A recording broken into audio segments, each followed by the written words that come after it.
నాన్నోయ్, Everest పర్వతాలు ఎక్కడున్నాయి అని అడిగాడు కొడుకు తండ్రిని.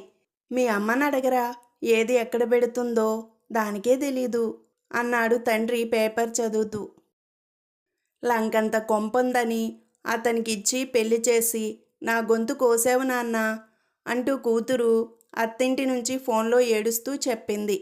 ఏం జరిగింది అని తండ్రి అడిగాడు. మీ అల్లుడు రావణాసురుడు అంటూ ఆమె ఏడుపు ఆపకుండా చెప్పింది. 1000 రూపాయలు కావాలని భర్తను అడిగింది సుమతి.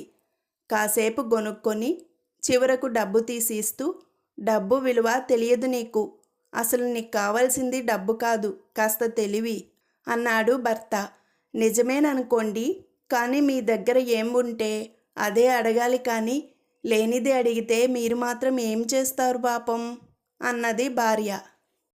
నీ భర్త తప్పిపోయి 4 రోజులు అయిందంటున్నావు, మరి నువ్వేంటి ఈరోజు స్టేషన్కు వచ్చి రిపోర్ట్ ఇస్తున్నావు? ఇన్ని రోజులు ఏం చేశావు? చిరాగ్గా అడిగాడు స్టేషన్ ఎస్ఐ. రేపు జీతాలు వచ్చే రోజు కదా సార్, అందుకే వచ్చాను అంది ఇల్లాలు.